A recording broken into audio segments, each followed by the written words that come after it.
Okay. So, hello, I'm Anna Smith, and I am with See Kids Dream. This month, through Summer of Service, families have been learning from local organizations and finding ways to get involved in their community. And all of this has been made possible thanks to our great partners at Adam H. and Franklin County who have supported Summer of Service.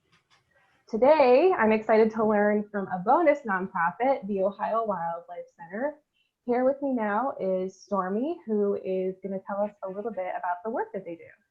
Yeah, so this is a little bit different than I normally introduce myself, but my name is Stormy, and I am the Assistant Executive Director here at Ohio Wildlife Center. I also see Lori in the back. She can wave back there.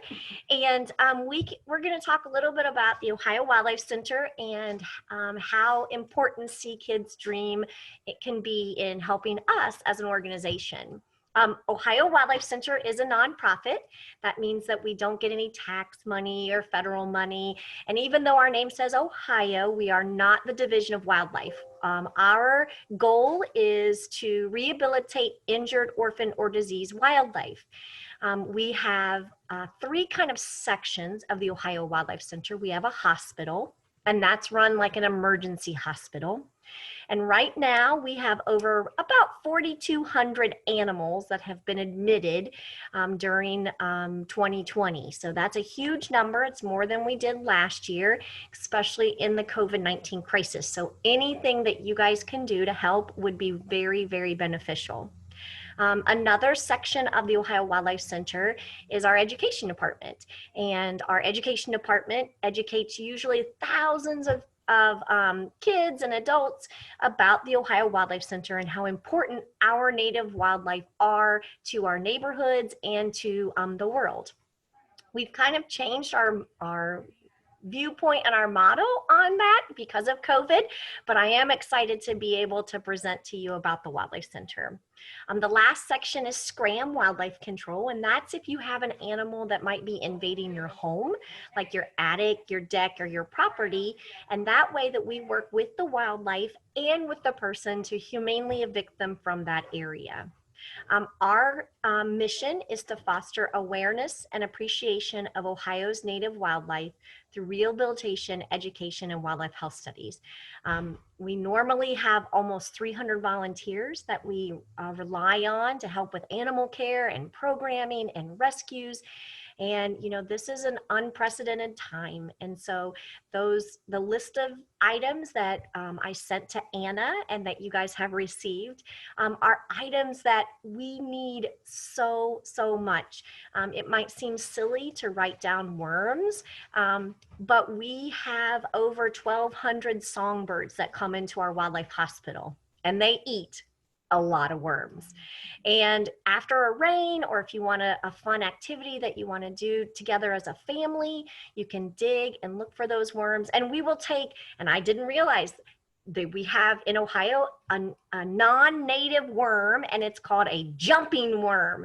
And it's actually this little tiny worm. It's all slimy, but when you touch it, it like jumps and moves around. So that might be a fun activity too, is just to go look for those worms.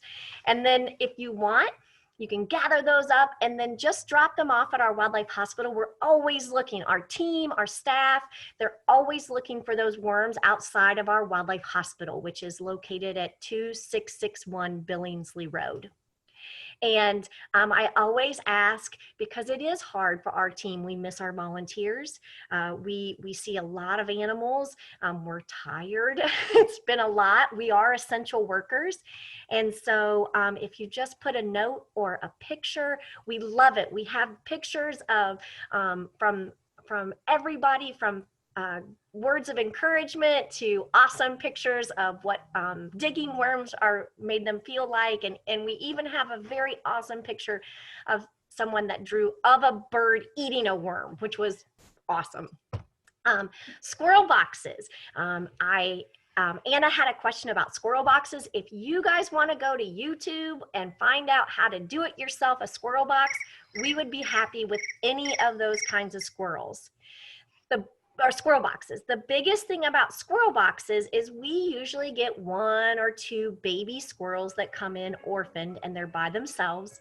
And what we use these squirrel boxes, especially in the fall, that's why we're prepping, is that we release these animals together as a new family, and they stay in that squirrel box all winter because they don't know how to build a nest and they sure don't have time to build a nest. And so those boxes, as long as there's a hole in there and there's a lid on it and it's wood, then we are good to go. And so you can kind of look at any of the types of options, and they are a little bit more difficult. They are kind of like an advanced crafter kind of project, but we have been desperate in times. And if you had a plastic kitty litter tote, they're like plastic about this big and they have a handle and they have the lid that bends up and down.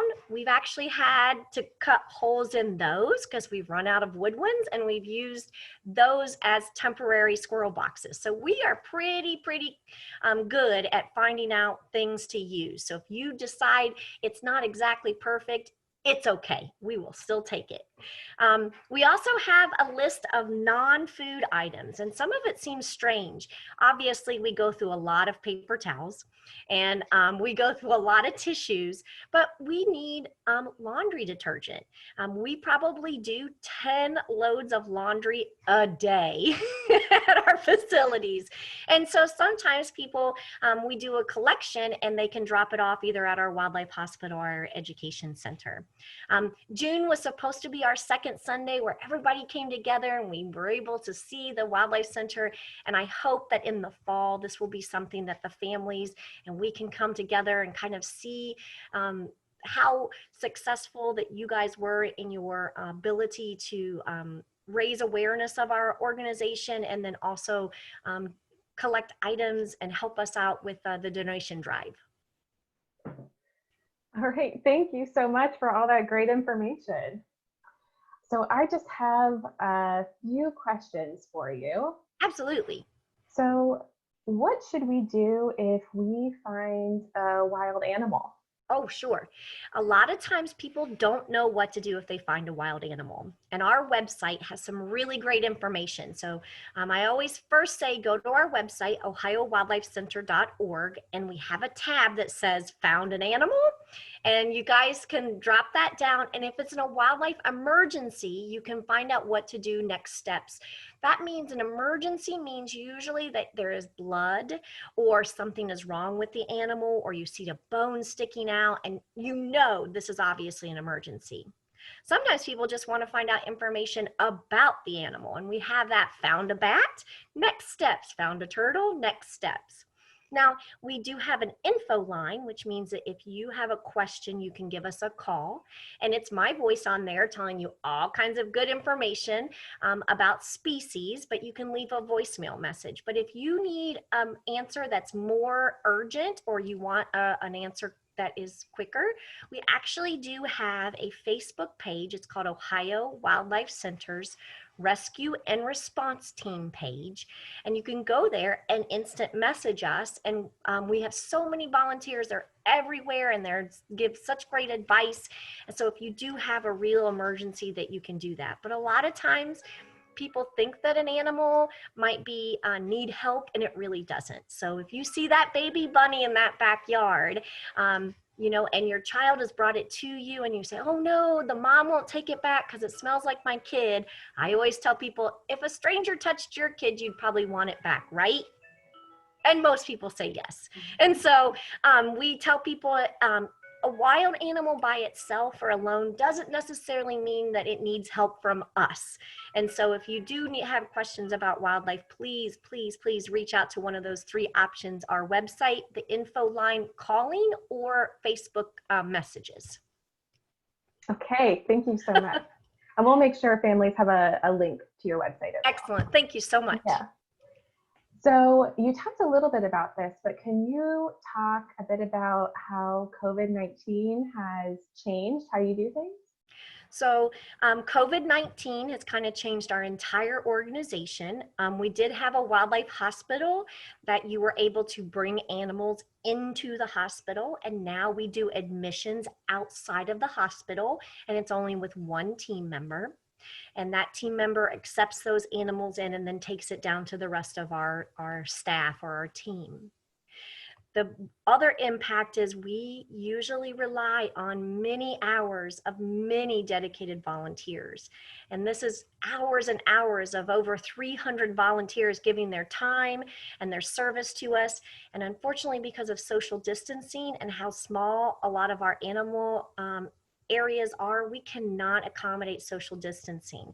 And so we've had to eliminate and postpone volunteers coming into our organization.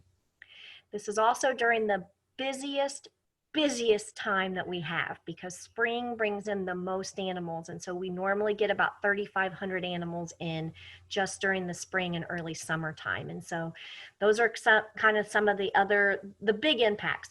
We normally wear a mask. If Lori peeks her head over here, we're all wearing masks and social distancing. I tend to talk really fast, and so without the mask, people really have a hard time understanding me. And so I don't have my mask on, but I do have it here at my desk. Lots of cleaning, lots of hand sanitizing. Those who work in the animal world normally wash their hands a lot. And so we have doubled that. And so we've increased that. And then we are also utilizing a lot of our volunteers to help bring animals to us by rescuing. And then the animals that may have stayed in the hospital for, around the clock feedings, we are transferring out of our hospital to home care volunteers, and the hospital is really like an emergency room. So only those that need medical treatment are in there. Okay. So you talked a little bit about the Wildlife Center too. I know that that's not open now, and you said you were hoping that it would open in the fall. Can you talk a little bit about when families can normally visit that and how your Wildlife Center open hours work? Yeah, so there's a couple options. We are slowly reopening our education center, and that means slowly. So we do have programming that you can go to our website. It's ohiowildlifecenter.org, but it is 15 people, and it's up to 15 people of your choice. So if you've been social distancing or having family members, you can book a program and come to our site and see that. And those are called Wildlife Encounters. We also have a family fun visit, which is 2 hours on site, and you have a program, a hike, and you have a really fun extra family time event that you can do, and you can book that, but it's also only up to 15. Normally, we have open to the public events, which means you don't need to make a reservation. And those happen the first Wednesday of the month normally, and that's called Wild Story Time, which is our preschool story time, where we come and we read a story, we have a hike, a craft, and an animal encounter. And then we have the Little Critters Club, which is itty bitties from birth to 2 years old, and they have learning stations that they can be around. And then we normally have our second Sunday event. And our second Sunday event is held on the second Sunday from 12 to 2. And that's an open house. You come and you see our animals. You talk to some of our dedicated volunteers and interpreters.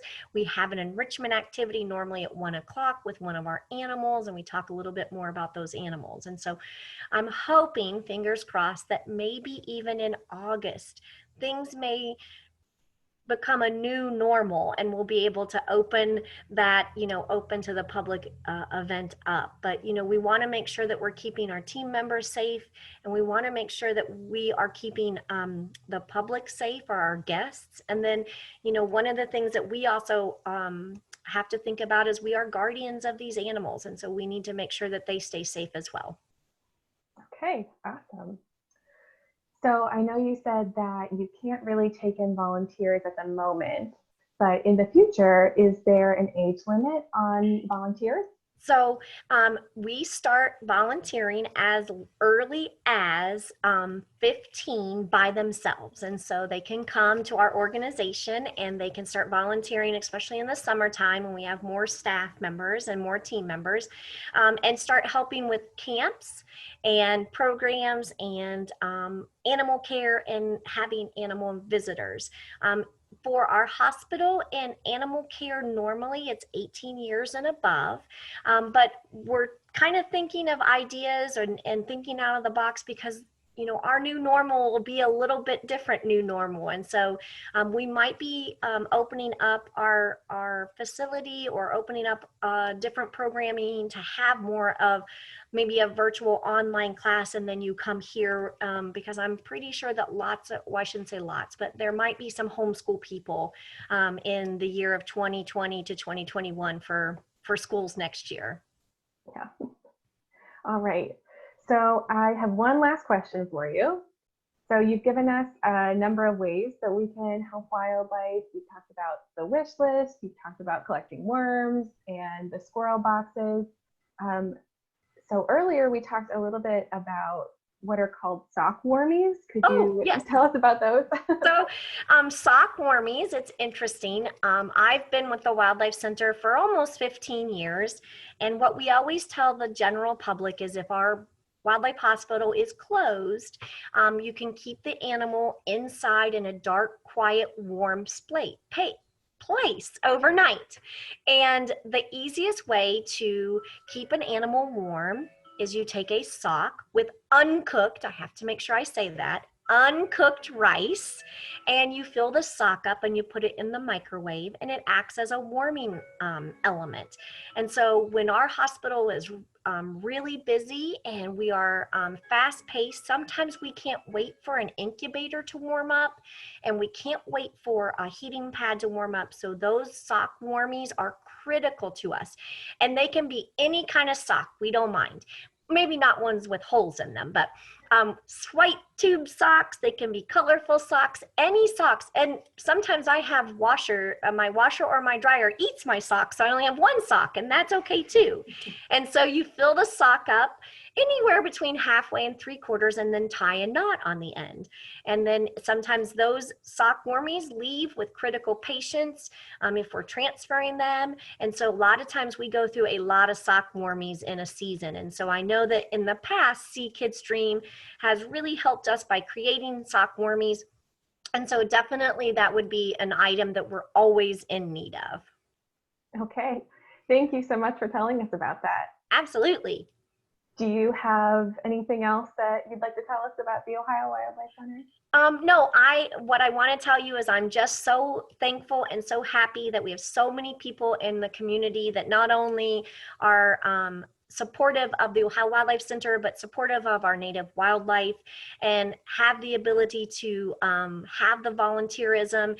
And even though with people say that kids can't make a difference, and they can. And so I see it every day, and I'm so proud to be able to work with you guys and to be able to see the end result and have you guys be a part of the Ohio Wildlife Center family. Oh, awesome. Thank you so much, Stormy. And thank you for joining me today to talk about your work. My pleasure. So I will be sending this recording out to families soon so they can learn all about what you do and figure out how they want to get involved. And if they want to reach out to me personally, you can always email me at sgibson@ohiowildlifecenter.org. And I am pretty receptive about emails and can send you something, especially if you're confused or you don't understand my wish list or the items that might be on that wish list. I'll always be able to clarify. Okay, I'll make sure I pass that email along as well. Thank you so much. Thank you guys, and stay safe, stay healthy, and love our wildlife. Thank you again. Bye. Bye.